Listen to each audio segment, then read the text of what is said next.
Estamos ya en nuestra sección de profesionales con nuestro neurocirujano, el doctor David Silva. ¿Cómo está, doctor? Muy bien, muchas gracias. Buenos días.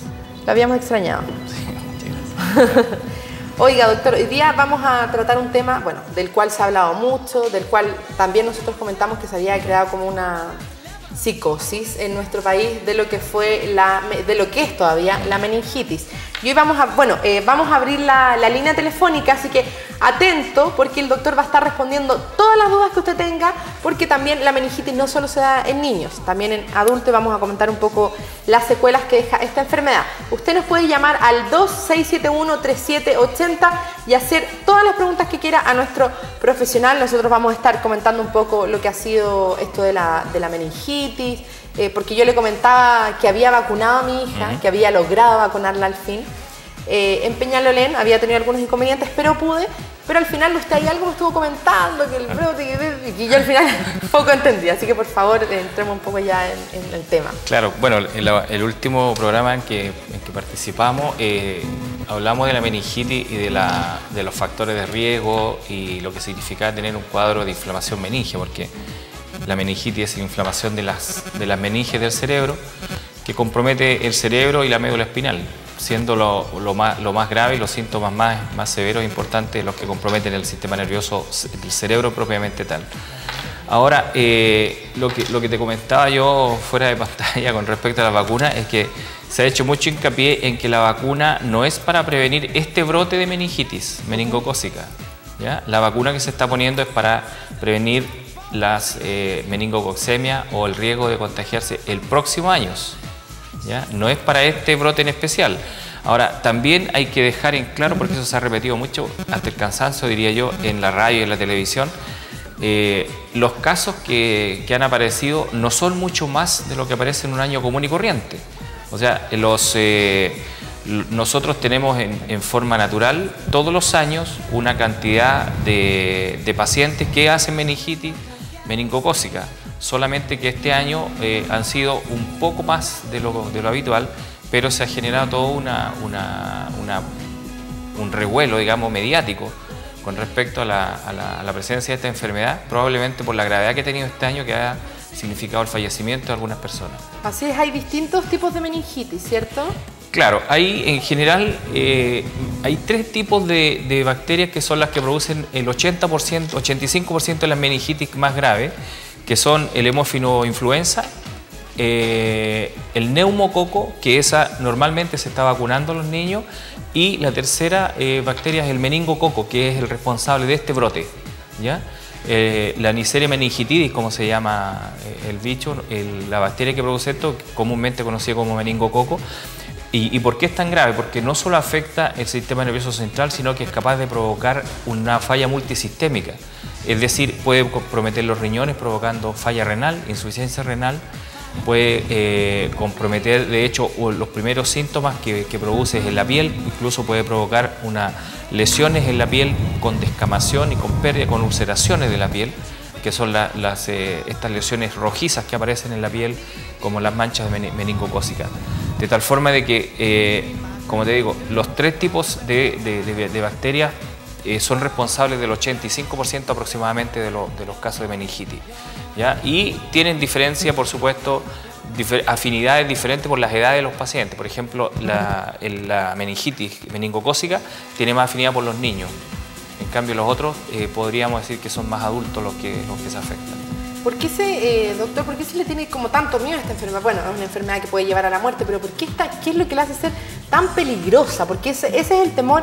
Vimos como ayer en las noticias colapsaban ya las clínicas privadas con esto de las vacunas. ¿De verdad se ha creado...? Bueno, eso tiene que ver con toda la información que se está recibiendo y las personas lógicamente se asustan, se comprometen al tener un hijo en edad de riesgo, digamos. Y con justa razón, porque como tú dices, es una enfermedad que es grave, causa aproximadamente un 30% de mortalidad, o sea, es un alto índice de mortalidad, a pesar de que se conoce mucho la enfermedad, a pesar de que hay buenos antibióticos para tratarlas y a pesar de que hay medidas muy difundidas para prevenir la enfermedad, el riesgo de morirse por esta meningitis es de hasta un 30%, lo que no es menor, o sea, es un alto índice de mortalidad. Y de complicaciones, hasta un 60% de los pacientes que tienen una meningitis pueden quedar con secuelas, de tal forma que es absolutamente cierto el compromiso que tiene la familia para prevenir que esto se aparezca, ¿ya? Y por eso de ahí es la importancia de prevenir con las vacunas que corresponden y con todas las medidas que también se han difundido ampliamente, como es, por ejemplo, lavarse las manos, porque uno de los medios de contagio, digamos, es que esto se difunda en los contactos que son sanos, porque hay personas que tienen la bacteria pero que no hacen la enfermedad, y esos son más peligrosos porque no lo saben. Cabe destacar acá como sale, voy a leer lo que sale en un portal de internet.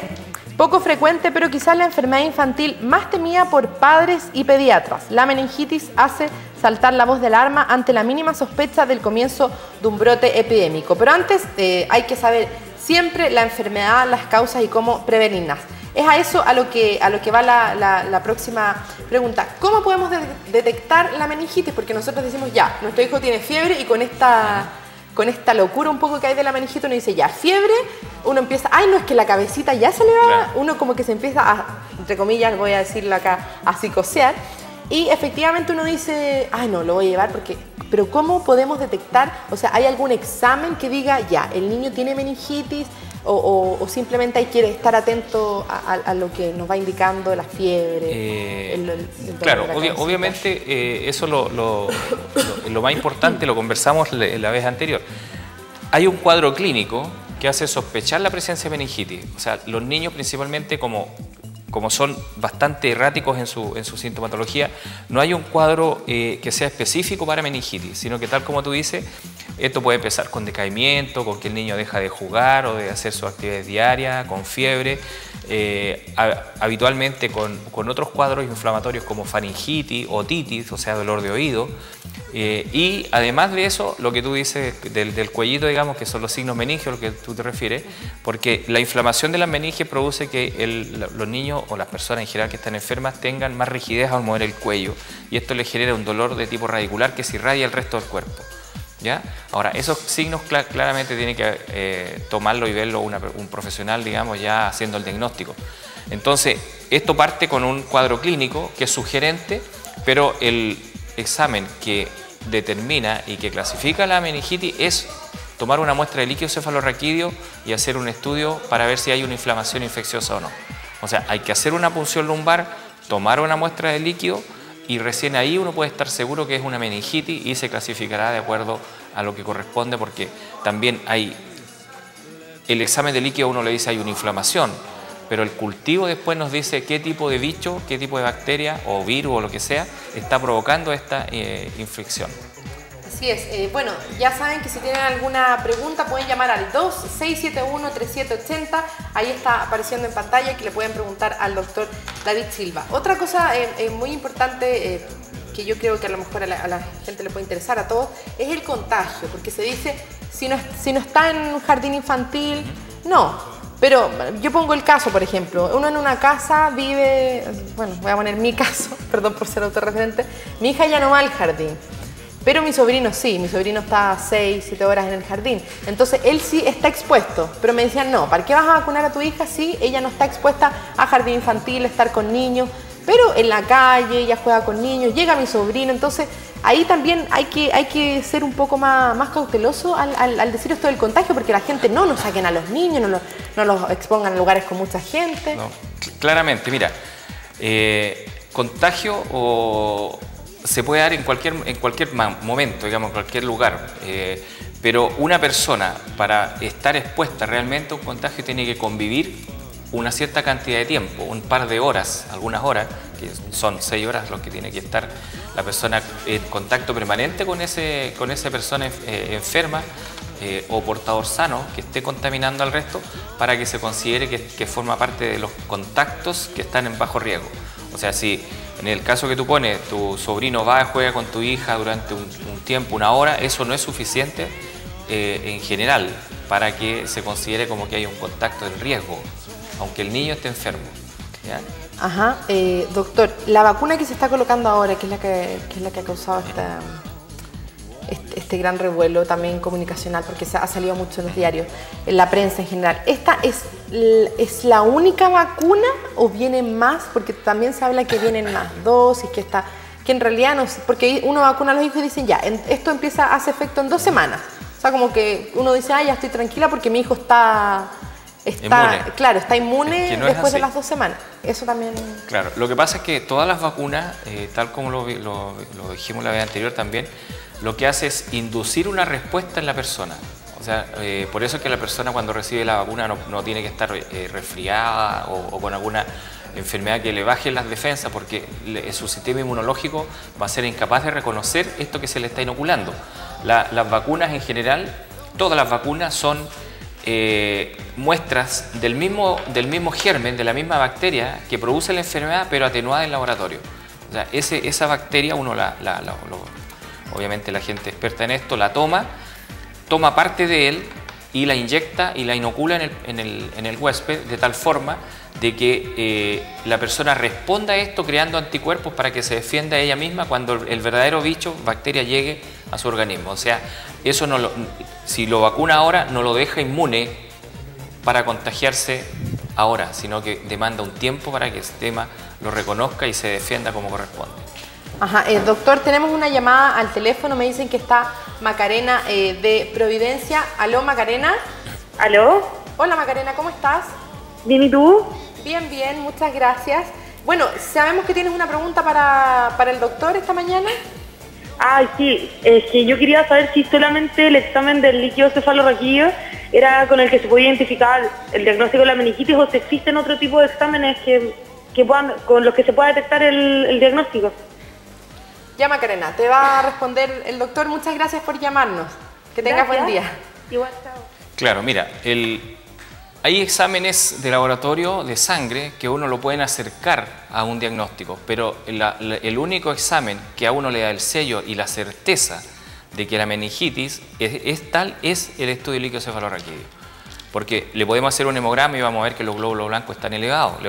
Podemos hacer una PCR, que es un examen también para ver inflamación, puede estar muy elevada, pero eso puede estar elevada en forma por otras causas, por otras razones.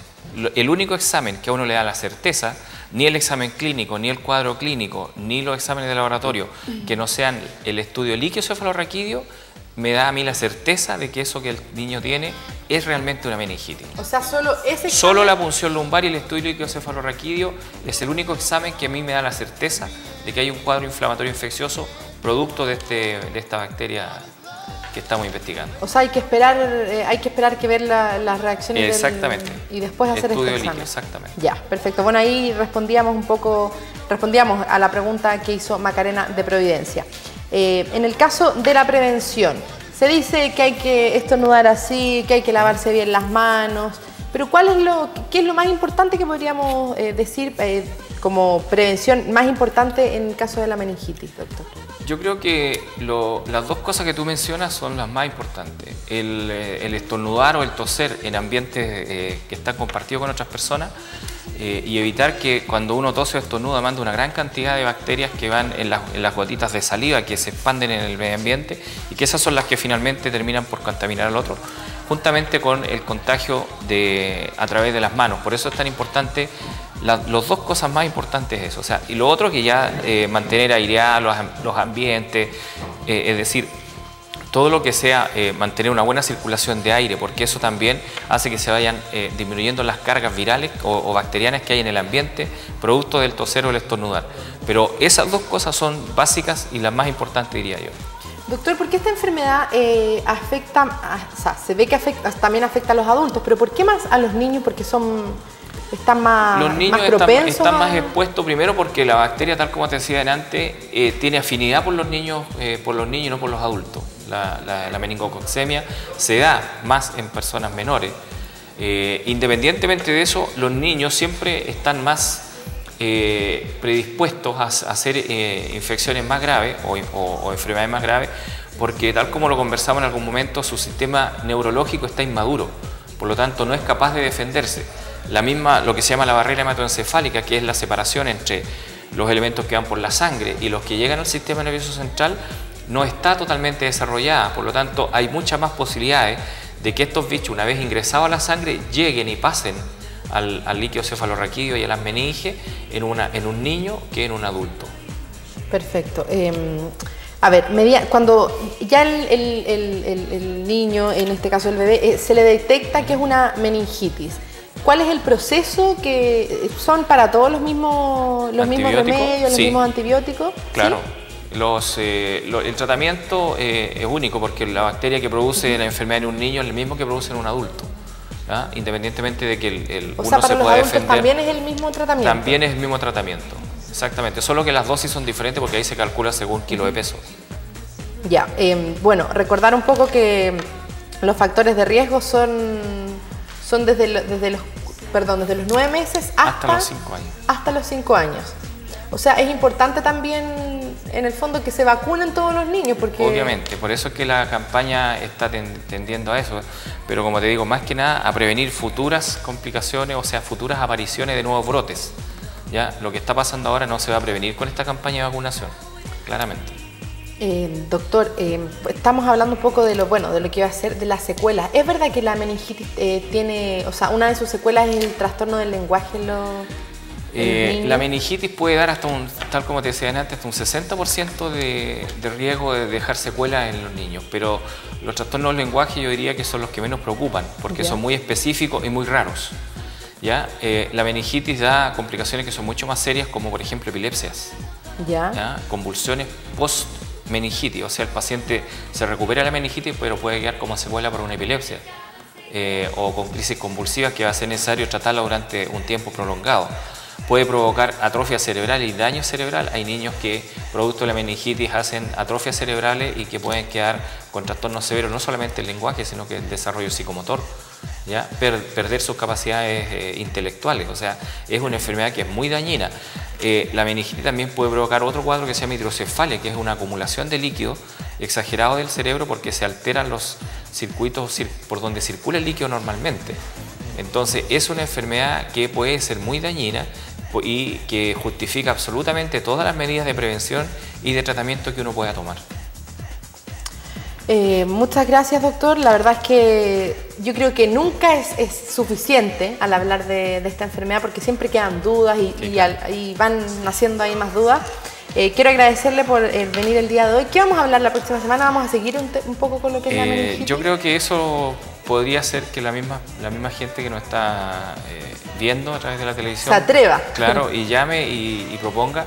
Si es necesario, podemos seguir hablando de meningitis porque hay muchas otras cosas importantes que a la gente le preocupa y que son importantes que nosotros, si en alguna forma podemos ayudarlo a aclarar, sería bueno hacerlo. Vamos a hacer una encuesta por las redes sociales, ¿le parece? Y a ver si seguimos hablando sobre la meningitis o qué tema quiere saber la gente. Muchas gracias, doctor. Encantado. Espero verlo el próximo miércoles acá y bueno, invitarlos